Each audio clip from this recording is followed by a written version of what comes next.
মাত্র 1 মিনিটে ঘরেই কিভাবে করে মিষ্টি দই বানিয়ে ফেলবেন সেই রেসিপি শেয়ার করব আজকে। এজন্য আমাদের যা যা লাগছে সেটা হচ্ছে, প্রথমেই লাগছে আমাদের একটা কনডেন্স মিল্ক। এই কনডেন্স মিল্কের পরিমাণটা আমি দেখিয়ে দিই, তাহলে আপনাদের সুবিধা হবে। এখানে 400 গ্রাম আছে, আর তার সাথে এটা ইভাপোরেটেড মিল্ক অথবা আমি যে দেশে থাকি সেখানে কনডেন্স মিল্ক বলা হয়। আর সাথে নিয়েছি গ্রিক ইয়োগার্ট, এখানে আছে 1 কেজি, কিন্তু আমি হাফ কেজি ইউজ করব। আর এইগুলো সব মিক্স করার আগে আমি ওভেনটা ঠিক 175 ডিগ্রি হিসাব করে আমি প্রিহিট করতে দিব। এখন বোলের মধ্যে এক এক করে আমি সেই ইভাপোরেটেড মিল্ক বা ঘন দুধটা নিয়ে নিলাম 2 প্যাকেট, তার সাথে আমি দিয়ে দিলাম 1 টিন কনডেন্স মিল্ক। এখন এগুলোকে একটু ভালো করে আমি প্রথমে মিক্স করে নিব। একটু হালকা করে মিক্স করে নেওয়ার পরে এখন চলে আসছি গ্রিক ইয়োগার্টে।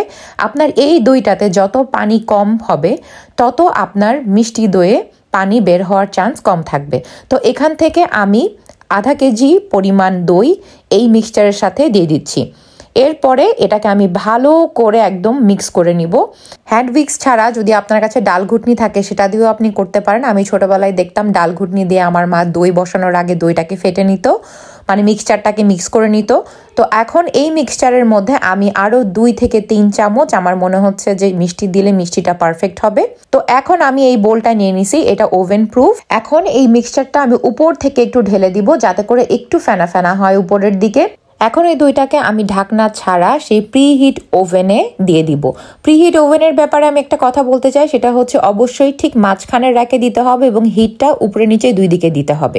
দইটা ভিতরে দিয়ে দেওয়ার পরে ঘড়ি ধরে মাত্র 1 মিনিট ওভেনটাকে অন রাখবেন, এরপরে ওভেনটা বন্ধ করে দিবেন। বন্ধ করে এই অবস্থায় এটাকে 10 থেকে 12 ঘন্টার জন্য রেখে দিবেন।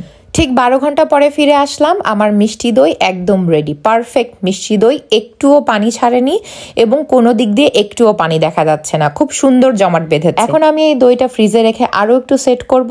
আর এই দইয়ের রেসিপিটা বানানো যত সোজা, খেতেও কিন্তু অসাধারণ।